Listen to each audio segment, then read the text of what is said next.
Hello friends, তোমরা সবাই কেমন আছো? আশা করি ভালো আছো আর সুস্থ আছো। আমিও ভালো আছি। আজকে আবার একটি নতুন ব্লগে তোমাদের সবাইকে স্বাগত জানাচ্ছি। আই হোপ ব্লগটি ভালো লাগবে। সকাল সকাল চলে এলাম তোমাদের সামনে ব্লগটি নিয়ে।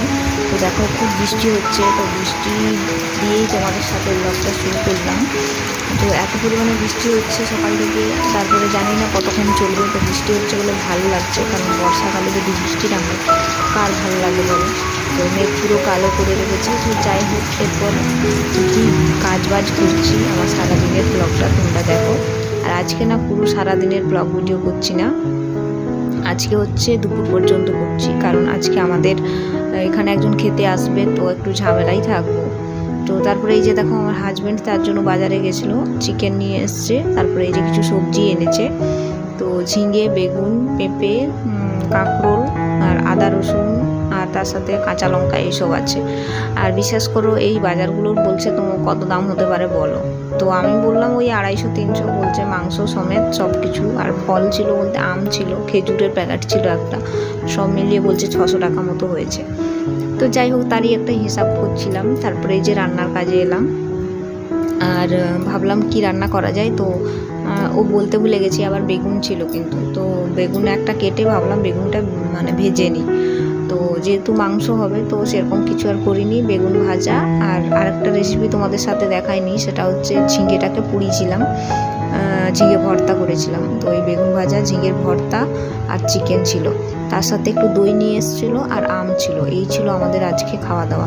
বললাম না আজকে একজন আসবে খেতে, তার জন্য। তো আমরা দুজন থাকলেও এইভাবেই খাওয়া দাওয়া করি।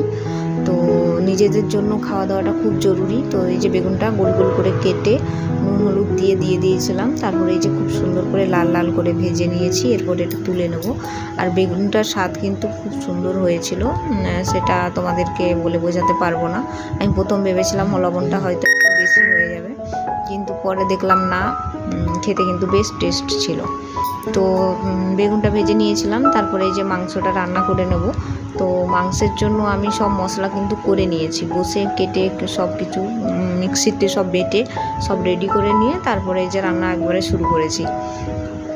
আর ভাতটা দুবার করেছি, প্রথম একবার হাঁড়িতে করেছি, তারপরে আবার প্রেশার কুকার বসিয়েছি। কেন বলো তো, ও আসবে বলে সেটা জানতাম না, সকাল সকাল বসিয়ে দিয়েছিলাম ভাত। তো ভাতটা অনেকটা হয়েই গেছিলো। তারপরে আবার ভাবলাম কি করব, তো তখন প্রেশার কুকারে আবার একটু বসালাম। তো ওই কড়াইয়ের মধ্যেই আবার তেল দিয়ে দিলাম। তেল দিয়ে একটা আলু কেটে নিচ্ছি, কারণ মাংসে ভাবলাম একটা আলু দেবো, কারণ আলু না দিলে মাংসের টেস্ট আমার মনে হয় না খুব একটা ভালো লাগে। আবার অনেকে মাংসের আলু খেতে পছন্দ করে। তো কড়াইয়ের মধ্যে তেল দিয়ে দিয়েছি। এখানে আবার পরিমাণ মতো একটু হলুদ দিয়ে দেবো, যাতে হচ্ছে তেলটা না ছিটিয়ে আসে। তো তারপরে এই যে টমেটো, কাঁচা পেঁয়াজ, কাঁচা লঙ্কা সবকে রেডি করে রেখেছিলাম, এটা এখন একটু লাল লাল করে ভাজতে দেবো। আর তার সাথে একটু লবণ অ্যাড করলাম, লবণটা অ্যাড করলে ভাজাটা একটু ভালো হয়। তো একটু ভালো করে ভেজে নিচ্ছি, লাল লাল করে ভেজে নেব। তারপরে যখন ভাজাটা খুব সুন্দর হয়ে যাবে, তখন ওই মিক্সিতে করে বেটে রেখেছি আদা রসুন পেঁয়াজ। আমি কিন্তু কিছুটা পেঁয়াজ বাটাও দিয়েছি আজকে রান্নাটা একটু অন্যরকম করে করছি, কাটা পেঁয়াজ প্লাস বাটা পেঁয়াজ দুটোই দিচ্ছি। তো এতে টেস্টটা ভালো হয় জানো তো। তো সব মশলা দিয়ে দিলাম। এরপর এটা একটু খুব ভালো করে কষিয়ে নিব। আর রঙের জন্য একটু কাশ্মীরি লঙ্কা গুঁড়ো দিয়ে দিলাম, ব্যাস। তো তোমরা কিভাবে রান্না করো আমাকে কমেন্টে জানাবে। আর আমার কিন্তু খুব একটা রিচ রান্না বা অনেক কিছু দিয়ে যে রান্না হয়, দই বা কাজু বাদাম অনেক কিছু মানুষ দেয় না, ভালো লাগে। মেথি টেথি দিলে হয়তো ভালো লাগে, কিন্তু বিশেষ করে ভাতের সাথে এরকম রান্নাটাই ভালো লাগে। একদম সাধারণভাবে যে রান্না, একটু ঝোল ঝোল থাকবে, খেতে বেশ ভালো লাগবে। একটু ঝাল ঝাল হবে। ওই লঙ্কা প্রায় 6-7টা মতো দিয়েছি, ঝাল ঝাল লঙ্কা দিয়েছি। আর এদিকে চিকেনটা ম্যারিনেট করে রেখেছিলাম, হলুদ ছিল, লবণ ছিল, একটু তেল ছিল, ব্যাস। এবারে এটাকে ঢাকা দিয়ে নেড়ে চেড়ে নেব। আর আলুটাও দিয়ে দিলাম। অনেকেই আলু আগে ভেজে নেয়, তো আমি না ভেজে একসাথেই করে নিই, ভালোই লাগে আর কি। তো তোমরা যারা করেছো ওরকম অবশ্যই বুঝতে পারবে। তো এবারে দেখো, মাংসটা খুব সুন্দর করে কষিয়ে নিয়েছি, পুরো মাংস থেকে তেল ছেড়ে গেছে, পুরো লাল লাল করে কষিয়ে নিয়েছি, দেখে বুঝতেই পারছো। আর নুন টুন সব ঠিকঠাক আছে, ঝালও ঠিকঠাক আছে। এরপর একটু পরিমাণ মতো জল দিয়ে দেবো, তারপর ফুটে গেলেই এটা নামিয়ে দেবো। আর মাংসের জলে মাংসটা অর্ধেক সিদ্ধ হয়ে গেছে, আলুও কিন্তু সিদ্ধ হয়ে গেছে। এরপর ফুটে গেলে গরম মশলা দিয়ে নামিয়ে নেব। তো রান্নাটা কিন্তু খুব টেস্টফুল হয়েছিল। তারপরে চলে এলাম ঘরটা, ভাবলাম একটু পরিষ্কার করে নিই। আমার হাজব্যান্ড হচ্ছে ঝুলগুলোকে নামিয়ে দিল, তো আমি ভাবলাম ভিডিওটা করব, তো সে ক্যামেরার সামনে আসবে না, তো কিছু করার নেই। ঝুলগুলো নামিয়ে যে ফেলে দিয়েছে, আমি এবার একটা ঝাঁট দিয়ে মুছে নেব। আর বাইরে বারান্দাটা আমি আগেই মুছেছিলাম, সেটার ভিডিও না আমার ডিলিট হয়ে গেছে, তোমাদের সামনে আনতে পারলাম না গো। সকালবেলা উঠে যে কাজগুলো করেছিলাম, মানে ভোর 5:30 থেকে উঠেছি, ওগুলো তোমাদেরকে দেখাতে পারলাম না। খুবই রাগ হচ্ছিলো যে এত কষ্ট করে ভিডিওটা করলাম কিন্তু দেখাতে পারলাম না। তো এই যে ঘরটা ঝাঁট দিয়ে নিচ্ছে খুব ভালো করে, তারপরে এই ঘরটা ভালো করে মুছে নেব, তাহলেই আমার কমপ্লিট। আর সে স্নান করতে চলে গেছে, তারপরে আমি স্নান করতে যাব।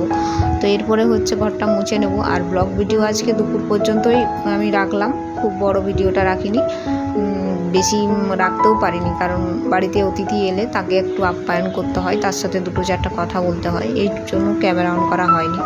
আর সব মানে বেশিরভাগ লোকজনই জানে না যে আমি মানে ভিডিও করি, জানো তো, আর আমি এটা বলিও না। তো এই যে বসে বসে মানে খুব সুন্দর করে মুছে নিচ্ছি খাটের তলাগুলো। আর দেখবে ঘর ঝাড় দেওয়ার পর মুছে নিলে ঘরটার একটু অন্যরকম ভালো লাগে। তো ঘর প্রতিদিন মুছতে পারলে তো খুবই ভালো, আর না হলেও সপ্তাহে 4 দিন 5 দিন মুছি আমি। সব দিন হয়তো ভালো লাগে না, কোনো দিন শরীর অসুস্থ, একার পক্ষে পুরো ঘর সামলানো সত্যি মানে অনেকটা কষ্টকর হয়ে ওঠে। আর ওই যে পলিথিনটা দেখতে পাচ্ছ, ওটাতে আম নিয়ে এসছে, তো আমি প্রথমে মানে বকছিলাম, তারপরে দেখলাম না ঠিকই আছে আমগুলো। তো আজকের পর্বটা এখানেই শেষ করলাম, দেখা হবে আগামীকাল। ততক্ষণে সবাই সুস্থ থাকবেন, ভালো থাকবেন।